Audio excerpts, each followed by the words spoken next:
Hello friends, I am प्रेम गेहलोत। आपका UPSC framing class में आपका स्वागत है। फर्स्ट ऑफ ऑल, जिसने हमारा चैनल सब्सक्राइब नहीं करा है वो चैनल सब्सक्राइब कर लीजिए और पास में रिंग बटन है उस पर क्लिक करना ना भूलें, जिस कारण से नेक्स्ट नोटिफिकेशन आपको मिल जाएगा।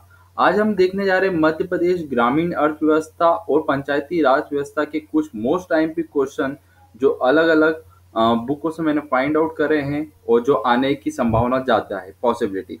तो सबसे पहले देखते हैं इंडियन विलेज पुस्तक के लेखक कौन है। तो ये ध्यान रखिए आप, इंडियन विलेज पुस्तक के लेखक के दुबे हैं। ये अभी लास्ट टाइम में एमपी के एग्जाम में पूछे गए थे क्वेश्चन। देन उसके बाद प्रधानमंत्री ग्राम सड़क योजना कब से प्रारंभ हुई है? तो 25 दिसंबर 2000। ये ध्यान रखिए, प्रधानमंत्री ग्रामीण पूछा गया है, प्रधानमंत्री। और एक अलग क्वेश्चन आएगा नेक्स्ट इसमें हम देखेंगे। देन उसके बाद आता है मध्य भारत कि जनपद, ठीक है, ये जनपद का क्वेश्चन है, ग्रामीण अर्थव्यवस्था से इंपॉर्टेंट रहेगा। तो इसकी योजना कब आई? 1948 में, जिसमें जिला स्तर पर दोहरी प्रशासन व्यवस्था समाप्त कर दी गई। इसमें ये से क्वेश्चन बन सकता है, दोहरी प्रशासनिक व्यवस्था कब समाप्त करी गई थी? 1948 में।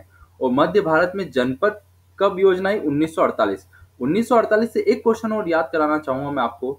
भारत की प्रथम औद्योगिक नीति जो इंडस्ट्रियल है वो भी 1948 से आई थी। तो यहाँ से आप दो क्वेश्चन याद कर सकते हैं, जनपद 1948, औद्योगिक नीति 1948 और दोहरी प्रशासन जिला स्तर पर। तो ये कब समाप्त हुई? 1948 में। देन उसके बाद मोस्ट टाइम पे क्वेश्चन पूछते हैं राज्य पंचायत न्यायाधिकरण, ठीक है, ये पॉइंट ध्यान रखिए, न्यायाधिकरण की स्थापना कब हुई? तो आप याद रखिए 1986, ठीक है। 1986 अगर आप भूल जाएं तो ये ध्यान रखिए, राज्य में पंचायती न्यायाधिकरण न्याय करेगा, न्याय करा उनने आधा ही कर पाया। न्याय कैसे करा? उन्होंने आधा ही करा, मतलब हाफ।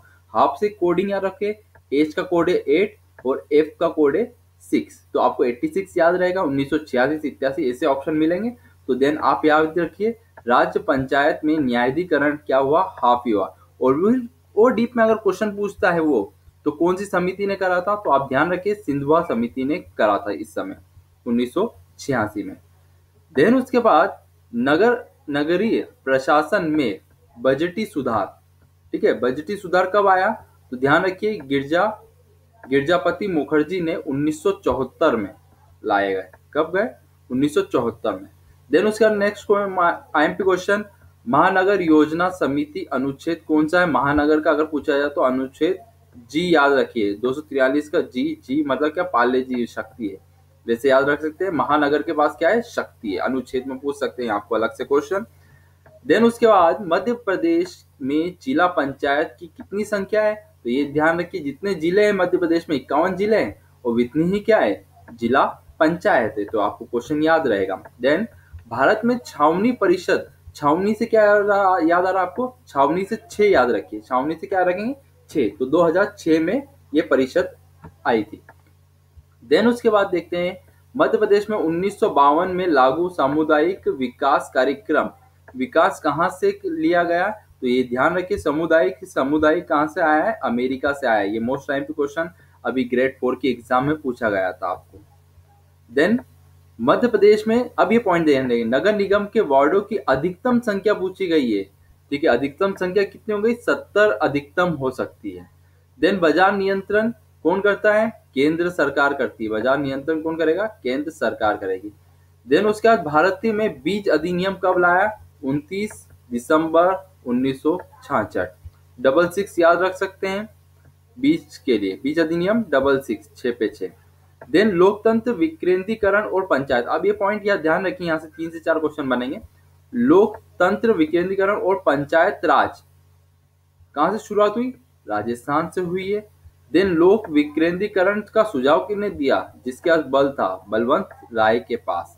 देन उसने प्रेशराइज करा था। देन लोकतंत्र विकेंद्रीकरण की योजना का शुभारंभ जहां से राजस्थान में 1959 में करा गया, तो वो ध्यान रखिए 1959 ही आएगा। और देन लोकतंत्र और पंचायत राजस्थान कहां से करा गया? 59 ईयर। और किसने करा? बलवंत राय ने सुझाव दिया था। देन उसके बाद ये करंट अफेयर का क्वेश्चन है एमपी का, अभी लास्ट टाइम एसआई के एग्जाम में पूछा, झाबुआ जिले में कौन सी नई तहसील बनाई गई है? तो ये ध्यान रखिए रामा तहसील नई बनाई गई है। देन उसके बाद मध्य प्रदेश का एक और करंट अफेयर है, मध्य प्रदेश प्रसन्नता के सांकेतिक तैयार करने वाला कौन सा राज्य बन गया? तो ये ध्यान रखिए, सांकेतिक में कौन सा बन गया है? हैप्पी रिपोर्ट करने वाला, तो पहला राज्य बन गया है। देन उसके बाद एक और क्वेश्चन, वर्तमान में मध्य प्रदेश में कितनी तहसील है? तो ध्यान रखिए, 3 की टेबल आप 3 बार पढ़ लिए, 3, 6 और 9। यहाँ से एक और क्वेश्चन याद कराना चाहूंगा, NH7 जो नेशनल हाईवे 7 है उसकी भी लेंथ याद करिए, 2 लिख दीजिए। उसके बाद 3, 6, 9, 3 की टेबल 2 बार पढ़ लो, 3 दूनी 6, 3 तिया 9। आप याद रख सकते हैं, मध्य प्रदेश में तहसील याद हो गई, नेशनल हाईवे 7 याद हो गया। मध्य प्रदेश का सबसे लंबा नेशनल हाईवे कौन सा है? नेशनल हाईवे 3 है, ये ध्यान रखिए। और दूसरा सबसे बड़ा नेशनल हाईवे पूछ लिया जाए लंबा, तो नेशनल हाईवे 7 है, जो भारत का नंबर 1 है और मध्य प्रदेश का दूसरा है। और ये नेशनल हाईवे 3 इंटर करता है मुरैना से। किस राज्य में लगातार तीसरी बार पर्यटन का हॉल ऑफ द फेम का अवार्ड जीता है? तीसरी बार मध्य प्रदेश ने जीता है। ये पॉइंट भी करंट अफेयर का ध्यान रख सकते हैं आप। देन उसके बाद डायल 104 पर किशोर हेल्पलाइन सेवा शुरू की गई है, तो ध्यान रख सकते हैं किशोर 1 मार्च, तो 2017 तो आपको दे रखेंगे, यहाँ पे चेंजेस कर दीजिए मार्च अप्रैल मई, तो 1 मिलियन याद रखिए। किशोर के लिए कितना? $1 मिलियन पैसा दिया जाएगा, इसे याद रख सकते हैं। 104 तो 1 मिलियन।